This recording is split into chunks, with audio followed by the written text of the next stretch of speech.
ഇവിടെ ദേവിക്കാണ് സുപ്രീമസി. അപ്പോൾ ദേവി ഭാഗവതം ദേവിയുടെ സുപ്രീമസിയെ പറ്റി പറയുന്ന ഗ്രന്ഥവും കൂടിയാണ്. ദേവീ വിനിർമ്മിതമായ മായയുടെ ബലവും വീര്യവും അത്ഭുതം തന്നെ. സർവജ്ഞനും ഈശ്വരനുമായ വിഷ്ണുവും മായയ്ക്ക് അധീനനായിരിക്കുന്നു. വിഷ്ണുവിൻ്റെ അംശാവതാരമാണ് വ്യാസനെന്ന് പൗരാണികന്മാർ പറഞ്ഞിട്ടുണ്ട്. അദ്ദേഹവും വഞ്ചി തകർന്ന കച്ചവടക്കാരനെ പോലെ മോഹക്കടലിൽ മുങ്ങിപ്പോയി. എത്ര മനോഹരമായ വർണ്ണനയാണെന്നൊന്ന് ആലോചിച്ച് നോക്കൂ. സോപി മോഹാർണവേ മഗ്നോ ഭഗ്നപോതോ വണിക് യഥാ. വഞ്ചി തകർന്ന കച്ചവടക്കാരനെ പോലെ മോഹക്കടലിൽ മുങ്ങിപ്പോയിരിക്കുക. വഞ്ചിക്കകത്ത് നിറച്ചും വിൽക്കാനുള്ള സാധനവുമായിട്ട് ഓരോ കടവ് തോറും നടന്ന്, പണ്ടൊക്കെ അങ്ങനെയായിരുന്നു. പണ്ടൊക്കെ ആറ്റിറമ്പിൽ ജീവിക്കുന്നവരുടെയും തോട്ടിറമ്പിൽ ജീവിക്കുന്നവരുടെയും അടുത്ത് കച്ചവടക്കാർ വരുന്നത് വള്ളത്തിലായിരുന്നു. ആ വള്ളത്തിൽ ഒരുപാട് സാധനങ്ങളുണ്ടാകും. ഒരുപാട് പേരുടെ സ്വപ്നങ്ങൾ നിറവേറ്റുമ്പോഴാണ് അദ്ദേഹത്തിൻ്റെ സ്വപ്നം നിറവേറ്റാനുള്ള അവസരം ഉണ്ടാവുക. അപ്പോൾ ഇതെല്ലാം നിറച്ച് ഒരു സ്വപ്ന കൂടാരവുമായിട്ടാണ് വെള്ളത്തിൽ സഞ്ചരിക്കുന്നത്. ആ വെള്ളത്തിൽ മുങ്ങിപ്പോയാൽ അയാൾ ഹതാശനായി പോവും. അതേപോലെ എത്ര മനോഹരമായ ഉപമകളാണ് വ്യാസൻ്റെ എന്നൊന്ന് ആലോചിച്ച് നോക്കുക. ദേവി ഭാഗവതവും മഹാഭാഗവതവും ഒക്കെ വായിക്കുമ്പോൾ അതിലെ കഥാംശം മാത്രമല്ല, അതിലെ കവിതയുടെ മനോഹാരിതയും അപാരം തന്നെയാണ്. അതുകൊണ്ട് ഇതിൽ നിന്ന് നമ്മുടെ ജീവിതത്തെ മുന്നോട്ട് കൊണ്ടുപോകുവാനുള്ള മൊഴിമുത്തുകൾ മാത്രമല്ല, ഇത് വായിക്കുമ്പോൾ തന്നെ രസകരമായിട്ട് ആസ്വദിക്കുവാൻ ആവശ്യമായ ഉപമകളും മറ്റു നിറഞ്ഞതും കൂടിയാണ് ഈ കവിതകൾ. ഇത് അപാര രസം ഉള്ളതും കൂടി ആണ്. വ്യാസൻ, പൗരാണികർ പറഞ്ഞു കേട്ടിട്ടുണ്ട്, വ്യാസൻ മഹാവിഷ്ണുവിൻ്റെ അവതാരമാണ്, അംശാവതാരമാണ് എന്ന്. അദ്ദേഹവും വഞ്ചി തകർന്ന കച്ചവടം ഇരിക്കുകയാണ്, താടിക്ക് കൈ കൊടുത്ത്. മോനൊന്നും പറഞ്ഞാൽ കേൾക്കുന്നില്ല, എന്താ ചെയ്യേണ്ടതെന്നൊരു നിശ്ചയവും ഇല്ലാതെ ചുടു കണ്ണീരും വാർത്തുകൊണ്ടിരിക്കുകയാണ്. ആര്? വേദങ്ങൾ മുഴുവൻ പകുത്തവൻ. ആര്? വേദാന്ത സൂത്രം രചിച്ചവൻ ദുഃഖിച്ചിരിക്കുകയാണ്. അതുകൊണ്ട് അദ്ദേഹവും വഞ്ചി തകർന്ന കച്ചവടക്കാരനെ പോലെ മോഹക്കടലിൽ മുങ്ങിപ്പോയി. അദ്ദേഹം ഇതാ ഒരു പ്രാകൃതനെ പോലെ വിവശനായി കണ്ണീരൊഴുക്കുന്നു. അയ്യോ, ഈ മായാശക്തി പണ്ഡിതന്മാർക്ക് പോലും ഉപേക്ഷിക്കാനാവാത്തതാണല്ലോ. അറിവുള്ളത് കൊണ്ട് വലിയ കാര്യമൊന്നുമില്ല. അറിവുണ്ടെങ്കിൽ അത് കൂടുതൽ കുരുക്കാകുമോ എന്ന് നോക്കിയാൽ മതി. അറിവില്ലെങ്കിൽ അത്രയും കുറച്ചേ കുരുക്കുണ്ടാവുള്ളൂ. അപ്പോൾ ഈ മായാശക്തി പണ്ഡിതന്മാർക്ക് പോലും ഉപേക്ഷിക്കാൻ ആവാത്തതാണല്ലോ. ശരിക്കും ഈ ഭാഗങ്ങളൊക്കെ ദേവീ മാഹാത്മ്യത്തിലെ ഒരു ശ്ലോകത്തിൻ്റെ വ്യാഖ്യാനമായിട്ടും നമുക്കെടുക്കാം. ഞാനിനാമപി എന്നുള്ള ശ്ലോകത്തിൻ്റെ. ഇദ്ദേഹം ആര്? ഞാനാര്? ഇവിടെ എങ്ങനെ വന്നു? എന്തോന്നാണ് ഈ ഭ്രമം? പഞ്ചഭൂതാത്മകമായ ഈ ദേഹത്തിൽ പിതാവ് പുത്രൻ എന്നീ തോന്നൽ എങ്ങനെയുണ്ടായി? സന്ദിഗ്ധ ഘട്ടങ്ങളിൽ ഫിലോസോഫിക്കലായിട്ടുള്ള ചിന്തകൾ ഉണരും. സന്ദിഗ്ധ ഘട്ടങ്ങളിലേ ഉണരൂ. അല്ലെങ്കിൽ ജീവിതം ഒരു ടേക്ക് ഈസി ഗോ ആയിരിക്കും. പക്ഷെ ജീവിതത്തിൽ പ്രതിസന്ധികൾ ഉണ്ടാകുമ്പോൾ എല്ലാവരും ഫിലോസഫിക്കലാവും. അതിന് പണ്ഡിതനൊന്നും വേണ്ട, അതിന് വിവരമൊന്നും വേണ്ട, ജീവിച്ചാൽ മതി. ആ സമയത്ത് ഇതേപോലത്തെ ചോദ്യം ഉണ്ടാകും. ഇദ്ദേഹം ആര്? വലിയ അറിവുള്ള ആളാണ്, A great man of great knowledge.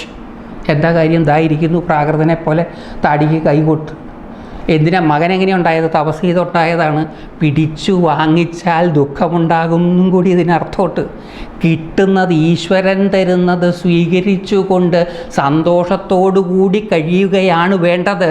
അല്ലാതെ പിടിച്ചു വാങ്ങിച്ചാൽ അത് താൽക്കാലികം മാത്രമായിരിക്കും ആ സുഖം എന്നും നമ്മളോട് വ്യാസഭഗവാൻ ഈ കഥാഭാഗങ്ങളിൽ പറയാതെ പറയുകയാണ്. എങ്ങനെയാണ് ഈ ശ്രീശകുൻ ഉണ്ടായത്? ഇദ്ദേഹം തപസ് ചെയ്തിട്ടും. എത്ര കാലം തപസ് ചെയ്തു? 100 വർഷം. 1ഉം 2ഉം അല്ല.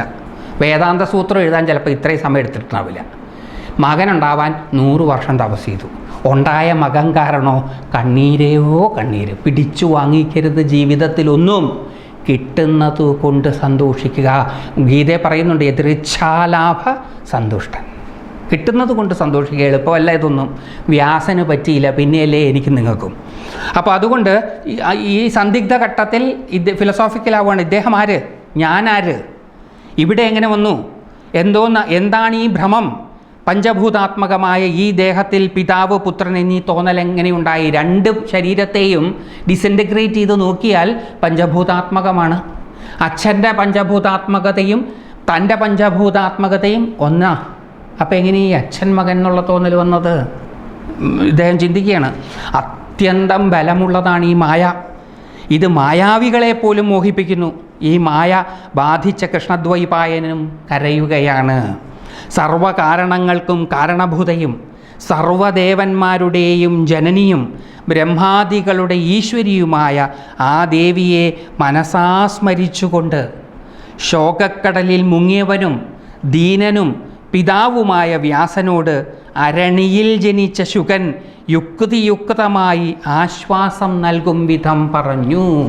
മകനെ, അച്ഛനെ ആശ്വസിപ്പിക്കുക. അങ്ങനെയുള്ള സാഹചര്യങ്ങളൊക്കെ നമ്മുടെയൊക്കെ ജീവിതത്തിലുണ്ടാകും. കൊച്ചുകുട്ടികളാണ് എന്ന് നമ്മൾ വിചാരിക്കും, മക്കൾ വിവരമില്ലാത്തവരാണ് എന്ന് നമ്മൾ ധരിക്കും. പക്ഷേ വലിയ ദുഃഖക്കടലിൽപ്പെട്ട് വഴിയേതും കാണാതുഴറി നിൽക്കുന്ന ഘട്ടങ്ങളിൽ ഈ കൊച്ചു കുഞ്ഞുങ്ങൾ വന്ന് അവരുടെ കൈകൾ നമ്മളുടെ തോളത്തിട്ട് നമ്മളോട് ആശ്വസിപ്പിക്കുമ്പോൾ അറിവല്ല ആശ്വാസത്തിന് കാരണം, അത് സ്നേഹവും മറ്റു പലതും ആണ്. അപ്പോൾ മക്കൾ അച്ഛനമ്മമാരെ ആശ്വസിപ്പിക്കും. ഇപ്പോൾ ഇവിടെ തിരിച്ച് ആശ്വസിപ്പിക്കാൻ പോവുകയാണ്. ശ്രീശുകൻ മറുപടി പറയുകയാണ്. മഹാഭാഗനായ പരാശരപുത്ര, മോൻ അച്ഛനോട് പറയുകയാണേ, മഹാഭാഗനായ പരാശരപുത്ര, അങ്ങ് എല്ലാവർക്കും ബോധം നൽകുന്നവനാണ്. ആ അങ്ങ് അജ്ഞനും പ്രാകൃതനുമായ മനുഷ്യനെപ്പോലെ ദുഃഖിക്കുന്നുവല്ലോ. എത്രയോ ബുക്കുകൾ എഴുതിയിരിക്കുന്നു അച്ഛാ. ആ എഴുതിയ പുസ്തകങ്ങളിൽ മറ്റുള്ളവരോട് പറഞ്ഞ കാര്യം ഒന്ന് ആലോചിച്ചാൽ പോരെ. മകൻ ഓർമ്മിപ്പിക്കുകയാണ്. ഈ നമ്മുടെ മക്കളും നമ്മളെ ചിലപ്പം ഇങ്ങനെ ഓർമ്മിപ്പിക്കാറുണ്ട് എന്നുള്ള വസ്തുത നമ്മളിവിടെ ഓർക്കേണ്ടതാണ്. വെറുതെ ഇരിക്കുന്ന സമയത്ത് ഗീർവാണം പലതും അടിക്കുന്നത് കേൾക്കുന്ന മക്കൾ അതേ സാഹചര്യത്തിൽ നാം പെട്ടുടറുമ്പോൾ, നാം പറഞ്ഞത് തിരിച്ചു പറയുമ്പോൾ നമ്മളിത് ഓർക്കണം. മക്കളും ഇതേപോലെ കാര്യങ്ങൾ പറയാൻ പ്രാപ്തരാണ്.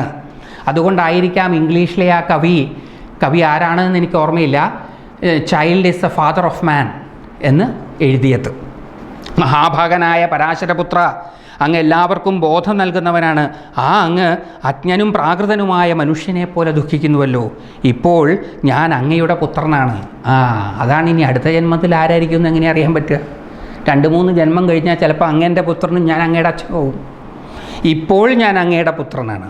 കഴിഞ്ഞ ജന്മത്തിൽ ആരായിരുന്നു എന്ന് അറിഞ്ഞുകൂടാ. ഞാനാര്, അങ്ങാര്? ഹേ മഹാഭാഗ, മഹാത്മാവായ അങ്ങേക്കും ഈ ഭ്രമമോ? ഉണർന്നാലും ധൈര്യം കൊണ്ടാലും കുരുധൈര്യം പ്രബുദ്ധ്യസ്വ. മകൻ അച്ഛനോട് പറയുകയാണ്, ഉണർന്നാലും ധൈര്യം കൈകൊണ്ടാലും എഴുതിയ പുസ്തകങ്ങളിലെ കുറച്ചെങ്കിലും കാര്യം ഓർത്താലും എന്നാൽ തന്നെ പകുതി പ്രശ്നം തീർന്നു. മനസ്സിനെ വിഷാദത്തിൽ വീഴ്ത്താതിരിക്കുക. ഇതൊക്കെ മോഹജാലമാണ് എന്ന് വിചാരിച്ച് മഹാമതയെ ശോകം പിടിഞ്ഞാലും ഭക്ഷണം കൊണ്ടാണ് വിഷപ്പടക്കുക, പുത്രദർശനം കൊണ്ടല്ല. വെള്ളം കുടിക്കുന്നത് കൊണ്ടാണ് ദാഹം ശമിക്കുക, പുത്രനെ കണ്ടതുകൊണ്ട് അതില്ലാതാവുകയില്ല. അച്ഛനെ ഓർമ്മിപ്പിക്കുകയാണ്. സുഗന്ധം കൊണ്ട് ഘ്രാണേന്ദ്രിയത്തിന് സുഖം കിട്ടും, കേൾവി കൊണ്ട് ശ്രവണേന്ദ്രിയത്തിനും. സ്ത്രീ സുഖം സ്ത്രീയിൽ നിന്നേ ലഭിക്കൂ. പുത്രനായ ഞാൻ അങ്ങേക്ക് എന്താണ് ചെയ്യേണ്ടത്? യജ്ഞത്തിനു വേണ്ടി പശുവിനെ അന്വേഷിച്ച് നടന്ന ഹരിശ്ചന്ദ്ര മഹാരാജാവിന് അജീകർത്തൻ സ്വപുത്രനെ പോലും വിലയ്ക്ക് കൊടുത്തു. തൻ്റെ ഓർമ്മയിലുള്ള സംഭവങ്ങളൊക്കെ അദ്ദേഹം ഓർക്കുകയാണ്. സുഖത്തിനുള്ള സാധനം ധനമാണ്. ധനം കൊണ്ട് സുഖസമൃദ്ധിയും ഉണ്ടാകുന്നു. ലോഭമുണ്ടെങ്കിൽ ധനം നേടിക്കൊള്ളൂ. പുത്രനായ ഞാൻ എന്താണ് അങ്ങേക്ക് ചെയ്യേണ്ടത്? ഗർഭത്തിൽ ഇനിയും കിടക്കേണ്ടി വരുമോ എന്ന ഭയത്തിൽ നിന്ന് പൂർണ്ണമായും മുക്തനാകും വണ്ണം എന്നെ സൂക്ഷ്മബുദ്ധി കൊണ്ട് അങ്ങ് ഉണർത്തിയാലും. മഹാമതേ, അങ്ങ് ദൈവജ്ഞനാണല്ലോ. ദൈവജ്ഞൻ എന്ന് പറഞ്ഞാൽ വരായികകളെ അറിയുന്ന ആൾ. ഭാഗ്യാഭാഗ്യങ്ങളെ, ദൈവം എന്ന വാക്കിന് ഭാഗ്യാഭാഗ്യം എന്നാണ് അർത്ഥം. മലയാളത്തിലാണ് ആ പദത്തിന് ഈശ്വരൻ എന്ന അർത്ഥമുള്ളത്. സംസ്കൃതത്തിൽ ദൈവം എന്നുള്ള പദത്തിന് ഭാഗ്യാഭാഗ്യങ്ങളെയും വരായികകളെയും അറിയുന്നവനാണല്ലോ ദൈവജ്ഞൻ. ജ്യോത്സ്യൻ്റെ പേരാണ്. ഈശ്വരനെ അറിയുന്നവൻ എന്നല്ല, വരായികകളെ അറിയുന്നവൻ എന്നാണ്. സമയമനുസരിച്ച് വരായികകളെ അറിയുന്നവൻ ആരോ അവൻ ദൈവജ്ഞൻ, ജ്യോത്സ്യൻ. ഇപ്പോൾ ഇദ്ദേഹത്തിൻ്റെ പേടി എന്താണെന്ന് വെച്ചാൽ, ഈ വ്യാസഭഗവാന്റെ വ്യാസപുത്രനായ ശ്രീശുകൻ്റെ പേടി എന്താണെന്ന് വെച്ച് കഴിഞ്ഞാൽ, ഗർഭത്തിൽ ഇനിയും കിടക്കേണ്ടി വരുമോ? ഈ ചോദ്യം അപ്രസക്തമാണ് ഇവിടെ. കാരണം ഗർഭത്തിലുണ്ടായതല്ല ശ്രീശുകൻ. ശ്രീശുകൻ ഗർഭത്തിൽ ജനിച്ചതല്ല, അരണിയിൽ നിന്ന് ജനിച്ചതാണ്. അതും 9 മാസം 9 ചില്ലുവാനും മാസം ആരും ചുമന്നുണ്ടായതുമല്ല. പക്ഷേ ഇതൊന്നും ശ്രീശുകനെ സംബന്ധിച്ചിടത്തോളം ഒരു വിഷയമല്ല. അദ്ദേഹം പറയുന്നത് ഗർഭത്തിൽ ഇനിയും കിടക്കേണ്ടി വരുമോ എന്ന ഭയത്തിൽ നിന്ന് പൂർണ്ണമായും വിമുക്തനാകും വണ്ണം എന്നെ സൂക്ഷ്മബുദ്ധി കൊണ്ട് അങ്ങ് ഉണർത്തിയാലും മഹാമതേ, അങ്ങ് ദൈവജ്ഞനാണല്ലോ. ഹേ അനഘ, ഈ കർമ്മഭൂമിയിൽ മനുഷ്യജന്മം കിട്ടുക എന്നത് തന്നെ വളരെ പ്രയാസം. വാദി പ്രതിയായി കഥയെ ചോദ്യമില്ല. കുറച്ച് നേരത്തെ പറഞ്ഞതൊന്നും ഓർക്കരുതിപ്പം. കുറച്ച് നേരത്തെ എന്താ അച്ഛനോട് മകൻ പറഞ്ഞത്? ബ്രഹ്മാവിനാൽ വഞ്ചിക്കപ്പെട്ടവനാണ് മനുഷ്യൻ എന്നതാ ഇപ്പോൾ പറയുകയാണ്. ഈ കർമ്മഭൂമിയിൽ മനുഷ്യജന്മം കിട്ടുക എന്നതു തന്നെ വളരെ പ്രയാസം. ഉത്തമ കുലത്തിൽ ബ്രാഹ്മണനായി ജനിക്കുക എന്നത് അതിലും ദുർലഭമാണ്. ഈ കൺസിസ്റ്റൻസി നമ്മൾ അവകാശപ്പെടുന്നത് മാത്രമാണ്, വാസ്തവത്തിൽ നമ്മുടെ ജീവിതത്തിലുള്ളതല്ല. നമ്മൾ ധരിക്കുന്നതാണ് നമ്മളെപ്പോഴും കൺസിസ്റ്റൻ്റായിട്ട് കാര്യങ്ങൾ പറയുന്നു എന്ന്. അങ്ങനെയല്ല. നമ്മൾ അതാത് അവസരങ്ങൾക്ക് വേണ്ടുന്ന കാര്യങ്ങളാണ് പറയുന്നത്. അപ്പോഴാണ് നമ്മുടെ പ്രതിയോഗി പണ്ട് ചെയ്തത് നമ്മളെ ഓർമ്മിപ്പിക്കുന്നത്, പറഞ്ഞത് ഓർമ്മിപ്പിക്കുന്നത്. അപ്പോൾ നമ്മൾ എന്താ പറയുക? അത് അന്ന് പറഞ്ഞതാണെന്ന് പറയും. അങ്ങനെയാണ്. ഈ കൺസിസ്റ്റൻസി നമ്മളുടെ ഒരു സങ്കല്പം മാത്രമാണ്. വസ്തുത അതല്ല. നമ്മൾ ഇൻകൺസിസ്റ്റൻ്റ് അല്ല. നമ്മൾ ഇന്ന് പറയുന്നതല്ല നാളെ പറയുക, അത് സാധാരണമാണ്. ഇപ്പോൾ ശ്രീശുകൻ്റെ കണ്ടില്ലേ, നേരത്തെ പറഞ്ഞതല്ല ഇപ്പോൾ പറയുന്നത്. ബദ്ധനാണ് ഞാനെന്ന ബുദ്ധി ജ്ഞാനവൃദ്ധന്മാരെ ആശ്രയിച്ചിട്ടും വിഷയവാസനകളിൽപ്പെട്ട എൻ്റെ മനസ്സിൽ നിന്ന് തീരെ വിട്ടുപോകുന്നില്ല.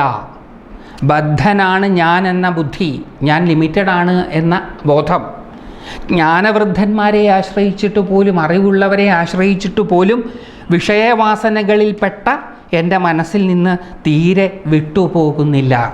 മകൻ്റെ ബുദ്ധിമുട്ടതാണ്. അച്ഛൻ്റെ ബുദ്ധിമുട്ട് മകൻ കെട്ടാഞ്ഞിട്ട്, മകൻ്റെ ബുദ്ധിമുട്ട് കെട്ടിയാൽ വീണ്ടും കുരുങ്ങുമല്ലോ എന്നുള്ള ബുദ്ധിമുട്ട്. ആകെ കുരുങ്ങിയിരിക്കുക. ഇനി ഒരു കുരുക്കൂടെ കുരുങ്ങണോ എന്നുള്ളതാണ് മോൻ്റെ ബുദ്ധിമുട്ട്.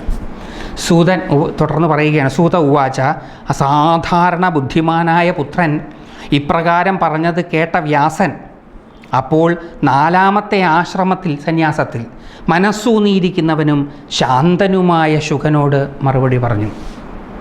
മകൻ ഇത്രയും പറഞ്ഞു കഴിഞ്ഞപ്പം വ്യാസന് ചില ആശയങ്ങളൊക്കെ കിട്ടി. അപ്പോൾ വ്യാസൻ, അതുവരെ വ്യാസൻ എന്താ പറയേണ്ടതെന്ന് നിശ്ചയമില്ലാണ്ടിരുന്നു. മകൻ വർത്തമാനം പറഞ്ഞു തുടങ്ങിയപ്പം ഇദ്ദേഹത്തിൻ്റെയും ബുദ്ധി ചലിച്ചു.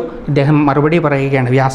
വ്യാസൻ തുടർന്ന് പറയുകയാണ്, മഹാഭാഗ്യവാനായ മകനെ, ഞാൻ രചിച്ച ഭാഗവതം നീ പഠിക്കൂ. ചിരിക്കല്ലാണ്ട് നമുക്ക് വേറൊന്നും ചെയ്യാൻ പറ്റുകയില്ല. സ്വന്തം രചിച്ച ഭാഗവതം ഓർത്തിരുന്നെങ്കിൽ ഇങ്ങനെ കരയേണ്ട ആവശ്യമില്ല. പക്ഷെ അങ്ങനെയല്ല. മനുഷ്യർ ഇതേപോലെയാണ്. വ്യാസനായാലും ശരി, ശ്രീശുകനായാലും ശരി, ഗിരീഷ് കുമാർ ആയാലും ശരി, കേൾക്കുന്നവരായാലും ശരി, ഇത് തന്നെയാണ്. മഹാഭാഗ്യവാനായ മകനെ, ഞാൻ രചിച്ച ഭാഗവതം, ഇവിടെ ദേവി ഭാഗവതമാണ് ഉദ്ദേശിക്കുന്നത്. ദേവി ഭാഗവതം നീ പഠിക്കൂ. അത് അത്യന്തം വിസ്തൃതമല്ലാത്തതും വേദതുല്യവും ശുഭവുമായ പുരാണമാണ്. അതിൽ 12 സ്കന്ധങ്ങളുണ്ട്. 5 ലക്ഷണങ്ങളോട് കൂടിയതാണ്. മറ്റു പുരാണങ്ങൾക്കെല്ലാം ഭൂഷണമാണത്. ഇതാണ് എൻ്റെ അഭിപ്രായം. സ്വന്തം പുസ്തകത്തെപ്പറ്റി ഇങ്ങനെ അല്ലാതെ വേറെ ആരെങ്കിലും അഭിപ്രായം പറയുമോ എന്നുള്ള ചോദ്യം ഇവിടെ പ്രസക്തമല്ല. സത്ത് അസത്ത് എന്നിവയെക്കുറിച്ച് സ്ഥൂലവും സൂക്ഷ്മവുമായ അറിവ് ഭാഗവത ശ്രവണമാത്രയിൽ തന്നെ ഉണ്ടാകുന്നു. ഭാഗവതം ശ്രവിച്ചാൽ അപ്പോൾ എന്തുണ്ടാകണം എന്നാണ് വ്യാസഭഗവാൻ ഉദ്ദേശിച്ചത്? അത് വ്യാസഭഗവാൻ പറയുകയാണ്, സത്ത് അസത്ത് എന്നിവയെക്കുറിച്ചുള്ള സ്ഥൂലവും സൂക്ഷ്മവുമായിട്ടുള്ള അറിവ്, കൃത്യമായിട്ടുള്ള അറിവ് ഭാഗവതം കേട്ടാലുണ്ടാകും. ഈ കൃത്യമായിട്ടുള്ള അറിവുണ്ടെങ്കിൽ എന്താ ഗുണം? കൃത്യമായിട്ടുള്ള അറിവുള്ള ആൾക്ക് മാത്രമേ കൃത്യമായിട്ട് പ്രവർത്തിക്കാൻ സാധിക്കുകയുള്ളൂ. ഉദാഹരണം, മുമ്പിൽ കുടിക്കാൻ എടുത്തു വച്ചിരിക്കുന്ന പാലിൽ വിഷം ചേർത്തിരിക്കുന്നു എന്ന അറിവ് ഉടൻ പ്രവൃത്തിയെ ജനിപ്പിക്കുന്നു. ആലോചിക്കില്ല, ആ പാല് പിന്നെ കുടിക്കില്ല. ആത്മഹത്യയ്ക്ക് മുതിരുന്നവരല്ലെങ്കിൽ അത് കുടിക്കും. സാധാരണ മനുഷ്യരുടെ കാര്യമാണ് നമ്മൾ ചർച്ച ചെയ്യുന്നത്. നമ്മളെടുത്ത് ഒരു ഗ്ലാസ് പാല് കുടിക്കാനായിട്ട് ഇങ്ങനെ എടുക്കുമ്പം ഒരാൾ പറയാണ്, കുടിക്കരുതേ, അതിൽ വിഷം കലർന്നിട്ടുണ്ടോ എന്നൊരു സംശയം. വിഷം കലർന്നിട്ടുണ്ടോ എന്നൊന്നും പറയണ്ട, പല്ലി വീണ് ചത്തിട്ടുണ്ടോ എന്നൊരു സംശയം. വിഷമൊക്കെ അവിടെ നിൽക്കട്ടെ, അപ്പം മാറ്റി വയ്ക്കും. ഇമ്മീഡിയറ്റാണ് ആക്ഷൻ. അറിവ് ഇമ്മീഡിയറ്റ് ആക്ഷനിൽ കലാശിക്കും. അതാണ് അറിവിൻ്റെ പ്രത്യേകത. അതാണ് അറിവ്. ഇമ്മീഡിയറ്റ് ആക്ഷനിൽ കലാശിക്കുന്നതാണ് അറിവ്. സ്പോണ്ടേനിയസ് ആയിട്ടുള്ള ആക്ഷന് കാരണമാകുന്നതാണ് അറിവ്. ആലോചിച്ച് പ്രവർത്തിക്കുന്നത് അല്ല ഇവിടെ ഉദ്ദേശിക്കുന്ന അറിവ്. ആ അറിവാണ് സ്കൂൾ കോളേജുകളിലൊക്കെ നമ്മൾ ആർജിക്കുന്നത്. ആ അറിവിൻ്റെ പോരായ്മ എന്താണ്? അതനുസരിച്ച് പ്രവർത്തിക്കണമെങ്കിൽ ആലോചിക്കണം. ആലോചിച്ചിട്ടാണ് പ്രവർത്തിക്കുക. അതായത് അറിവും പ്രവൃത്തിയും തമ്മിൽ ഒരു ടൈം സ്പാൻ ഉണ്ട്. ഇവിടെ അങ്ങനെയല്ല, ഇമ്മീഡിയറ്റാണ് പ്രവൃത്തി. അതാണ് അറിവ് എന്ന് പറയുന്നത്. ജ്ഞാനം എന്ന് പറയുന്നത് നൈസർഗിക പ്രവൃത്തിയിൽ കലാശിക്കും. ഭാഗവതം കേട്ടാൽ അപ്പോൾ എന്തുണ്ടാകണം എന്നാണ് വ്യാസഭഗവാൻ ഉദ്ദേശിച്ചത്? വ്യാസഭഗവാൻ പുണ്യം സമ്പാദിക്കും എന്നല്ല പറഞ്ഞത്. വ്യാസഭഗവാൻ ഇത് കേട്ടാൽ ദേവിയോടുള്ള ഭക്തി വർദ്ധിക്കും എന്നല്ല പറഞ്ഞത്. വ്യാസഭഗവാൻ ഉദ്ദേശിച്ചത്, വ്യാസഭഗവാൻ വെളിപ്പെടുത്തുകയാണ്, ഇത് വെളിപ്പെടുത്താനുള്ള കഥാസന്ദർഭമായിട്ട് അച്ഛനും മകനും തമ്മിലുള്ള സംഘർഷത്തെ അവതരിപ്പിച്ചു. എത്ര ഗംഭീരനായ രചയിതാവാണ് വ്യാസഭഗവാൻ എന്നൊന്ന് ആലോചിച്ച് നോക്കുക. തനിക്ക് പറയാനുള്ളത് കൃത്യമായി പറയുവാൻ, കേൾക്കുന്നവർക്ക് കൃത്യമായി മനസ്സിലാകുവാൻ വേണ്ടുന്ന സംഘർഷത്തോടുകൂടി കഥാപാത്രങ്ങളെ അവതരിപ്പിക്കുന്നതിൽ അതീവ പാടവമുള്ള മഹാചതുരനാണ് വ്യാസഭഗവാൻ. അത്ര ഗംഭീരമായിട്ടാണ് അദ്ദേഹം അവതരിപ്പിച്ചിരിക്കുന്നത്. കൃത്യമായിട്ട് കാര്യം പറയാണ്. സദസജ്ഞാന വിജ്ഞാനം ശ്രുതമാത്രേണ ജായതേ. ശ്രുതമാത്രേണ ജായതേ, കേൾക്കുമ്പോൾ തന്നെ ഉണ്ടാവണം അറിവ്. ഏതുപോലെ? വിഷമാണേ എന്ന് പറയുന്നതു കേൾക്കുമ്പോൾ ഉണ്ടാകുന്ന അറിവ് പ്രവൃത്തിയിൽ കലാശിക്കുന്നത് പോലെ. അതിനാലോചിക്കണ്ട. പാല് കുടിക്കാനെടുത്ത് ചുണ്ടോടടുപ്പിക്കുന്ന വേളയിൽ അത് വിഷമാണ് എന്ന് കേട്ടാൽ ആ കേൾവിയിൽ ആലോചനയ്ക്ക് പ്രസക്തിയില്ല. ആ കേട്ടത് മനനം ചെയ്ത് നിധിധ്യാസനം ചെയ്തുറപ്പിക്കേണ്ട ആവശ്യമില്ല. ശ്രവണ മനന നിധിധ്യാസനം ചെയ്തുറപ്പിക്കേണ്ട ആവശ്യമില്ല. കേൾക്കുന്ന മാത്രയിൽ അത് കത്തും. അതാണ് ഭാഗവതം.